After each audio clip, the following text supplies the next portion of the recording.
Aujourd'hui, 2 février 1910, Joe Hall des Shamrocks est suspendu. La maladie frappe le Canadien et on passe à travers des résumés du match du 2 février.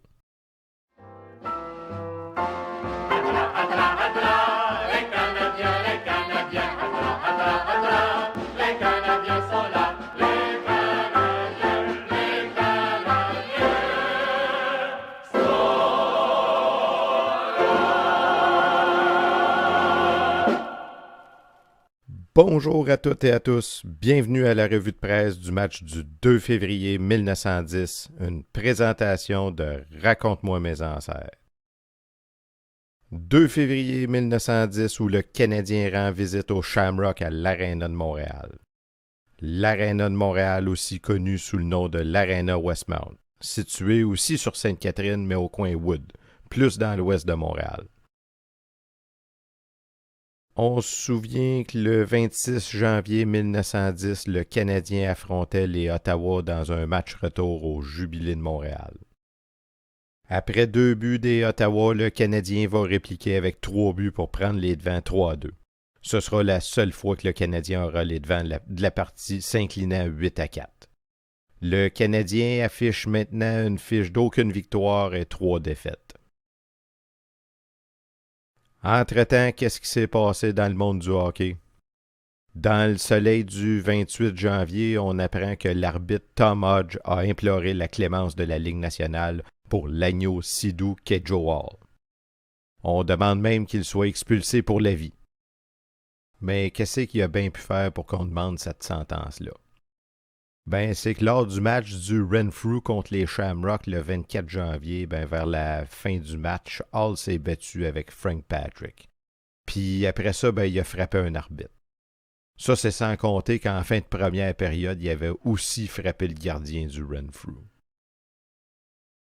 Le 28 janvier, il est aussi question de rumeurs et de remaniement.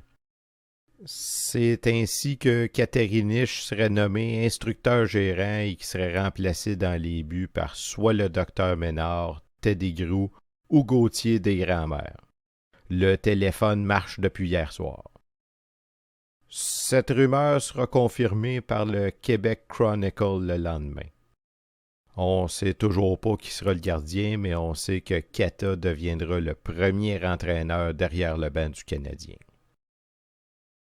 Il y a la patrie qui nous montre une photo de tous les meilleurs joueurs canadiens français. Et pour ceux qui suivent les émissions depuis le début, vous allez constater qu'on connaît maintenant pas mal tous ces joueurs-là. Bon, évidemment, en plus des joueurs du Canadien, il va y avoir des Edgar Leduc, des Raté, les frères Miller, Ouellette ou le docteur Ménard. Pas mal tous des noms qu'on a déjà entendus. Le dimanche 30 janvier, les représentants des Shamrocks, Wanderers, Renfrew et Ottawa vont se rencontrer à l'hôtel Windsor pour discuter de la cause de Joe Hall. Finalement, les représentants des Shamrocks qui défendaient la cause de son joueur, Joe Hall, ont fait déclarer l'assemblée illégale parce qu'elle avait lieu un dimanche. Ça fait qu'on va en savoir plus le mercredi 3 février. Le 1er février, le Devoir se questionne sur ce qui va arriver si le National gagne sa cause dans le cas de Pitre. Est-ce qu'on va obliger non seulement à Pitre, mais aussi Lalonde et Descaries à arrêter de jouer? Et étant donné que le National ne joue plus, le Devoir croit qu'il serait une bonne idée de laisser les joueurs jouer avec le Canadien, tout en les faisant payer pour les pots cassés. Il y a une dépêche spéciale qui nous arrive de Cornwall qui nous apprend que Newsy est malade. Il est chez son père et son médecin lui a interdit de jouer pour 10 jours. On craindrait la typhoïde. Le lendemain 2 février 1910, jour du match, toujours dans le Devoir, on apprend que Lalonde finalement va jouer ce soir. On l'aurait vu dans les estrades hier soir lors du match des Wanderers contre Haileybury. Et il a promis d'être en ligne ce soir contre les Shamrocks. Par contre, Jack souffre d'un sérieux rhume. Il a passé la dernière nuit au bain turc. Il n'est pas certain de jouer ce soir. Si c'est le cas, c'est Bougie de Valleyfield qui va le remplacer. La joute a eu lieu le 2 février, mais on est dans les journaux du 3 février. on va avoir tout un remaniement sur la glace. C'est finalement Grou qui va prendre la place de gardien de but. Lalonde ne sera pas en uniforme, sa grippe étant probablement plus forte qu'il pensait. C'est Bougie qui va prendre sa place. Jack, finalement, lui, va être en uniforme malgré un solide rhume. La Violette et Pitt vont garder leur position de pointe et de couvert. Poulain va prendre la position de rover. Bougie va jouer au centre et on va déplacer Descaries à droite.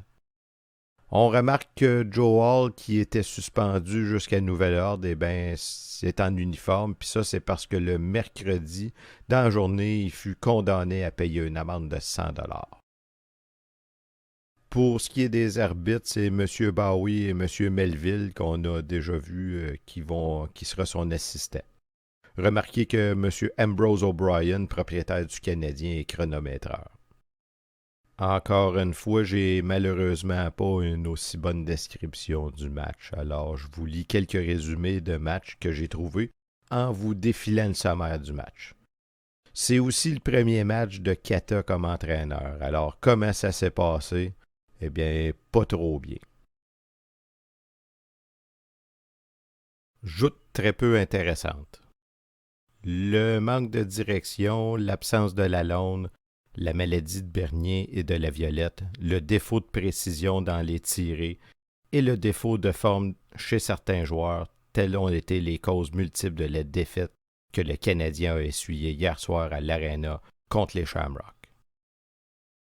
Obligé de jouer 3 parties à l'étranger sur les 4 premières à son échelle, le Canadien n'a certes pas été favorisé par la Ligue et encore moins par les circonstances. À voir ce qui se passait sur la glace hier soir, il était facile de constater que la direction et le coaching sont des choses complètement étrangères à cette équipe qui renferme, à notre avis, les plus brillantes individualités de l'association nationale. Si vous pensez que les médias sont devenus avec le temps assez critiques auprès de la Sainte Flanelle, eh bien le Devoir, lui, en 1910, décidément, M. O'Brien se fait voler son argent. Le Canadien ne vaut pas ce qu'il lui coûte. Et dire que si ce club était dirigé, conduit comme doit l'être un club qui a une certaine valeur, le Canadien pourrait porter fièrement nos couleurs nationales. Actuellement, c'est pitié de le voir sur la glace. 24 heures avant la partie, Jack Laviolette ne sait seulement pas qui sera arbitre ou juge du jeu. Puis, il met sur la glace Bougie quand il est si facile d'avoir Ouellette, Leduc ou Jeté. Sans parler de Dubois qui pourrait jouer très bien la position de pointe, ce qui empêcherait Jack de toujours descendre dans les buts et empêcher le gardien de faire son devoir.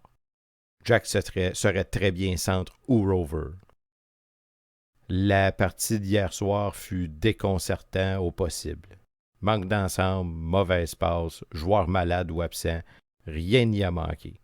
Il faut encore ajouter que M. Melville est un arbitre désolant. M. Emmett Quinn a la main malheureuse décidément. Bref, la partie d'hier fut nulle comme qualité de jeu et attraction. Du côté de la patrie, c'est pas plus positif. Le score final fut de 8-3. Au mi-temps, les Canadiens n'avaient pas un seul point et les Shamrocks en comptaient 3, à l'exception d'un court intervalle de temps pendant lesquels les Canadiens semblaient se réveiller un peu. Il n'y avait pas là de quoi intéresser la foule qui se composait de près de 2000 spectateurs. Bien que les Irlandais aient gagné 3 buts dans le premier temps, ils paraissaient aussi désorganisés que les Canadiens. Le pire foul se produit dans la deuxième mi-temps.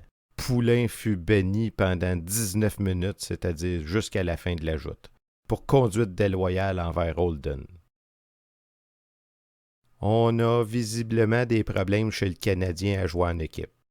Tout le monde semble d'accord qu'individuellement, le Canadien a une très bonne équipe sur papier, mais il doit apprendre à jouer ensemble. Est-ce que Newsy Lalonde sera de retour au prochain match? Est-ce que le Canadien sera joué de façon plus collective? C'est ce qu'on saura dans une prochaine vidéo où le Haileybury rendra visite aux Canadiens au Jubilé le 7 février 1910.